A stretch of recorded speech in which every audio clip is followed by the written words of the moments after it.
gotta give you an award, Wonder Woman. There are a lot of superhero films filling screens today. Still, as amazing as modern superhero films can be, the vast majority don't hold a candle to the on-screen heroes of yesteryear when it comes to heart. Sure, the effects were cheesy, but these shows taught us how to be heroes. Throughout the 70s, we had a great collection of shows adapting iconic characters from both DC and Marvel Comics.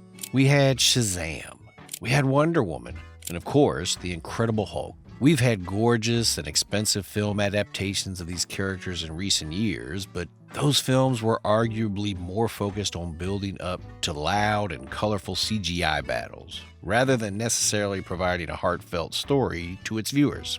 The first episode of Filmation's Shazam aired in 1974. Unlike the comic book and later adaptations, this series featured the hero, Billy Batson, played by Michael Gray, as a teenager and not a young boy. When he spoke the words Shazam, he was transformed into Captain Marvel, played by Jackson Bostwick in Season 1 and John Davey in Seasons 2 and 3. Gifted with the powers of super strength and speed, flight, and more, he traveled across the country in an RV with his mentor, righting wrongs and showing audiences good morals. This was the old days, when every show ended with a clear moral, like not allowing others to drive you to do wrong, to take responsibility for our words and actions, and that we must judge people with nothing except their character. While the more modern Shazam films have plenty of delightful messages about family, they're usually overshadowed by massive, messy, lightning-filled battles, while the series from '74 let the messages shine. We're not saying the modern films aren't a heck of a lot of fun. We just appreciate the messages of the old show more. The same can be said for ABC and CBS's old Wonder Woman series from 1975, starring the one and only Lynda Carter as the Amazonian superheroine. Between changing outfits in a spin and pushing bad guys, rather than punching, to get around the violence scrutinizing censors at the time, Diana taught us some great lessons by teaching young women to be mighty, brave, to stand up for themselves, fight Nazis, and to chase cars on a skateboard. The kind of lessons that young women still need to see on screen. It's no wonder, pun intended, that there was such a massive fan club dedicated to Lynda Carter and Wonder Woman, one that was active until as recently as 2012. The show also heavily influenced the comics, which took her back to World War II, then back to the 70s to match the events of the show. The comics even adopted her explosive transformational spin.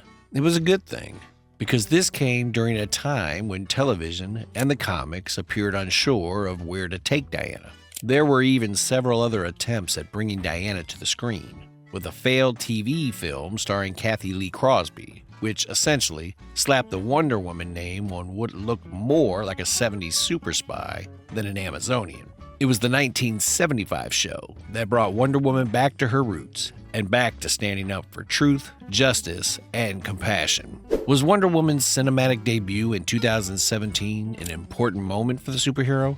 Of course, we would never deny that. It sparked a lot of conversations about the depiction of women in film and was incredible in its own right. But with all its shine and God-fighting action, the film is still another example of a superhero adaptation that lacks the same amount of heart as the 1970s show. Who could blame the complete 180 degree on the film's exploration of the root of evil committed during World War I? We could argue it's held back by excessive exposition. Ultimately, we'd say it's because the 70s series was clearer in its intention to really say something about the superhero and turn her into something powerful. It showed, in spite of the poor special effects and outlandish plots. Speaking of powerful characters, we can't talk about iconic superhero shows without talking about CBS's The Incredible Hulk, which launched with 2 TV movies in 1977. The show starred Bill Bixby as David Banner, not Bruce Banner, and Lou Ferrigno as the titular rage-filled superhero, standing at over 6 feet tall. Ferrigno even performed his own stunts, since there was no one else available who could match his hulkish frame. The show followed Banner in his travels as he tried to master his anger and control the Hulk, all while being hounded by investigative journalist Jack McGee. Yes, that was really his name. Unlike the Hulk's film counterparts, Banner didn't fight supervillains throughout the series. Instead, he went from town to town, changing his name in each town and protecting people by fighting drug dealers, thwarting illegal adoption schemes, and fist-fighting gorillas. It was about the Hulk and people rather than big, destructive brawls against monstrous opponents. All that is why the series went on for so long, and why Ferrigno has become a staple of the Hulk realm. In fact, he continued to lend his voice to the Hulk all the way up until 2017's Thor Ragnarok, which leads us to our point in bringing up the Incredible Hulk.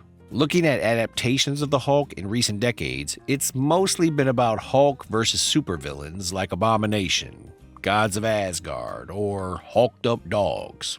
What's been lacking is a true exploration of Hulk and Banner as a dichotomy, or their impact on the wider world. The 70s series was undoubtedly goofy in parts, as all great shows of the decades were, but with its writers and actors taking the superhero and his curse seriously, it had more heart than recent blockbusters.